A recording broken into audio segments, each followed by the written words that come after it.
Hello everyone, welcome back. आज आपण 2.3 the Inchcape rock ही कविता मराठीत करणार आहोत.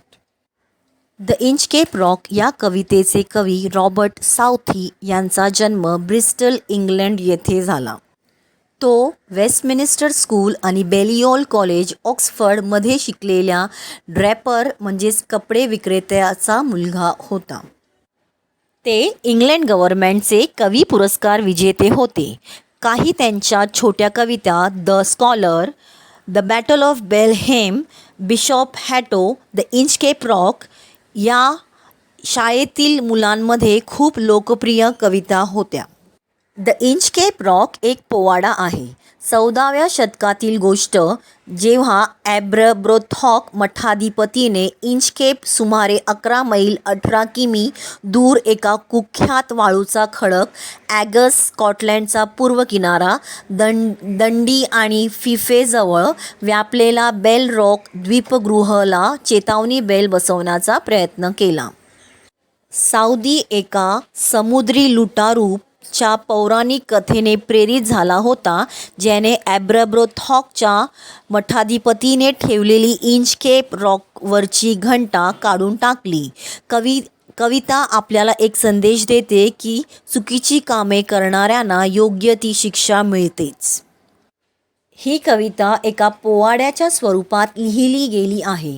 12वी अभ्यासक्रमातील सर्वात मोठी कविता कवी साउदी यांनी 17 कडवांमध्ये समजावली आहे. पेरावे तसे उगवते हा संदेश स्पष्ट करणारी कविता. तुम्ही जर कुणाचे वाईट केले तर ते वाईट तुमच्यापर्यंत नक्कीच परत येत असते. चला तर मग आता आपण लाईन वाईज कवितेला सुरुवात करूया. The Inchcape rock. No stir in the air, no stir in the sea. कवी हे सांगण्याचा प्रयत्न करत आहे की आता वातावरण अगदी शांत आहे. ना हवेमध्ये ना समुद्रामध्ये कोणतीही हालचाल होत आहे. The ship was as steel as she could be. आणि त्यामुळे जहाज अगदी शक्य तितके स्थिर, शांत उभे आहे. Her sails from ocean received no motion. वातावरणामध्ये हवेचा जोर कमी असल्यामुळे जहाजाचे सेल्स म्हणजे पाल्यांना गती मिळत नाही. हर कील was steady in the ocean. तिची जहाजाची मूळ चौकट यावर बसवलेली असते समुद्रात स्थिर होती. Without either sign or sound of their shock. दुसऱ्या कडवामध्ये कवी हे सांगत आहे की समुद्रातील वातावरण आता इतके शांत आहे की लाटांच्या धक्क्यांचे चिन्ह किंवा आवाजही ऐकू येत नाही. The waves flowed over the Inchcape rock. लाटा इंचकेप रॉकच्या वरून आणि खालून अगदी शांतपणे वाहत आहेत आणि इंचकेप रॉक अगदी स्पष्ट दिसत आहे आणि इंचकेप रॉकवर लाटा अगदी शांतपणे वाहतात, म्हणजेच पाण्याचा प्रवाह खूप उंच नाही. सो लिटिल दे रोज, सो लिटिल दे फेल. अगदी हलके हलके त्या लाटा इंचकेप रॉकच्या वर खाली वाहत आहेत. They did not move the Inchcape bell. समुद्र शांत असल्यामुळे आणि लाटा फार उंच नसल्यामुळे इंचकेप बेलला स्पर्श करून हलवू शकत नाही. तिसऱ्या कडवापासून ॲब्रब्रोथॉकच्या मठाधिपतीचे वर्णन केले आहे. ॲब्रब्रोथॉक चे मठाधिपती हे एक खूप चांगल्या मनाचे व्यक्ती होते, ज्यांनी इंचकेप रॉकवरती एक घंटा बसवली होती, ज्यामुळे भरतीच्या वेळेला जेव्हा पाण्याचा प्रवाह वाढत असे त्यावेळेला मोठ्या मोठ्या जहाजांना तो इंचकेप रॉक दिसेनासा होऊन त्याच्यावरती त्यांचे जहाज आदळून त्यांचा दुर्दैवी मृत्यू होऊ लागला होता. आणि त्या नाविकांना इथे तो इंचकेप रॉक आहे हे सांगण्यासाठी ती संकटाची सूचना, ती धोक्याची सूचना देण्यासाठी आपल्या ॲब्रब्रोथॉकच्या मठाधिपतीने तिथे एक घंटा बसवली होती, जी तिथे येणाऱ्या नाविकांना तिथे असलेल्या खडकाबद्दल माहिती देत असे. The abbot of Aberbrothok. ॲब्रब्रोथॉकच्या मठाधिपतीने had place that bell on the Inchcape Rock. इंचकेपच्या खडकावर ती घंटा ठेवली होती येणाऱ्या जाणाऱ्या नाविकांना धोक्याची सूचना देण्यासाठी. On a boy in the स्ट्रोम it floated and swung. वादळात एका बॉयवर म्हणजे जहाजांना मार्गदर्शनार्थ ठेवलेली तरंगती खूण ती घंटा तरंगत व डोलत असे. And over the waves it's warning रंग. आणि जेव्हा समुद्रातील लाटा त्यावरून जात असे तेव्हा धोक्याचा इशारा देण्यासाठी ती घंटा वाजू लागली. Wien the rock was hit by the surges swell. समुद्रात भरतीच्या वेळी पाण्याच्या प्रवाहाने जेव्हा खडक लाटेने लपला जात असे, the mariners heard the warning bell. नाविकांना धोक्याची घंटा ऐकू येत असे. And then they knew the perilous rock. आणि त्या घंटेच्या आवाजाने त्या नाविकांना इंचकेप रॉकचे धोकादायक खडक तिथे असल्याचे समजत असे. And bless the abbot of Aberbrothok. आणि ॲबरब्रोथॉकच्या मठाधिपतीला ती घंटा तिथे लावल्यामुळे त्यांचे आभार व्यक्त करत असे. The sun in heaven was shining gay. कवी आता पुन्हा दुसऱ्या दिवसाचे वर्णन करत असे म्हणतो की आकाशात सूर्य आनंदाने चमकत होता. All things were joyful on that day. त्या दिवशी सर्व गोष्टी आनंदी होत्या. The sea birds screamed as they wheeled around. समुद्री पक्षी गोल गोल गिरट्या मारत ओरडत होते. And there was joyance in their sound. आणि त्यांच्या आवाजात आनंद होता. The buoy of the Inchcape bell was seen. Inchcape बेलची बॉय दिसत होती. A dark speck on the ocean green. हिरव्या समुद्रावर एक गडद टिपका दिसत होता. Sir Ralph the Rover walked his deck. Sir Ralph the Rover त्याच्या जहाजाच्या डेकवर चालत गेला. He felt the cheering power of spring. त्याला वसंत ऋतूच्या उत्साहाची शक्ती जाणवली. It made him whistle, it made him sing. वसंत ऋतूच्या उत्साहाची शक्ती त्याला शिट्या वाजवायला लावत होती आणि गाणी म्हणायला लावत होती.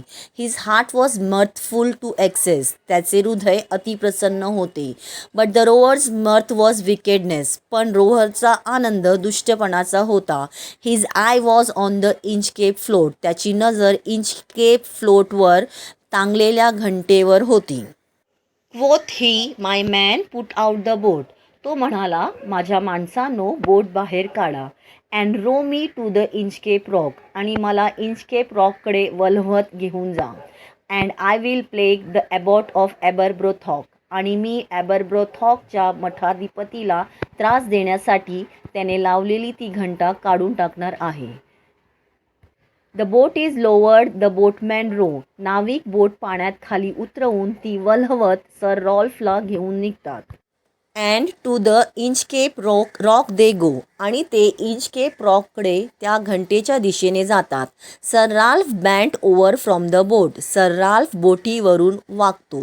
And he cut the bell from the Inchcape float. आणि त्याने इंचकेप फ्लोटमधून ॲबरब्रोथॉकच्या मठाधिपतीने लावलेली ती धोक्याची इशारा देणारी घंटा कापून टाकली.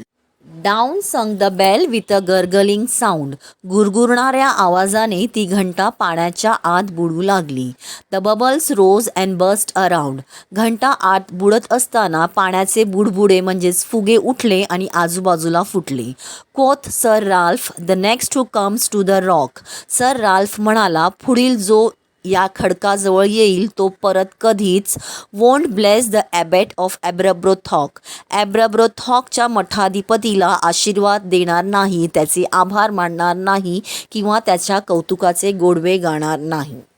Sir Ralph the Rover sailed away. Sir Ralph the Rover ती घंटा कापून तिथून निघून गेला. He scoured the sea for many a day. त्याने बरेच दिवस समुद्र खणून काढला. And now grown rich with plundered store. आणि आता लुटलेल्या भंडाराने श्रीमंत झाला होता.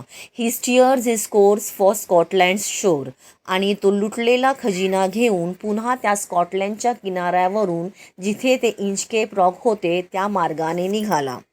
So thick a haze overspreads the sky. इतके दाट धुके आकाशात पसरले आहे. They cannot see the sun on high. की आकाशातला सूर्यही दिसेनासा झाला. The wind hath blown a gale all day. वाऱ्याने दिवसभर गारवा दिला. At evening it hath died away. संध्याकाळच्या सुमारास त्याचा जोर कमी झाला. On the deck the Rover takes his stand. डेकवर रोवर आपली भूमिका घेतो. So dark it is to see no land. इतका अंधार आहे की त्यांना जमीन दिसत नाही. Quoth sir Ralph, it will be lighter soon. सर राल्फ म्हणाला, हे दाट धुके लवकरच हलके होईल.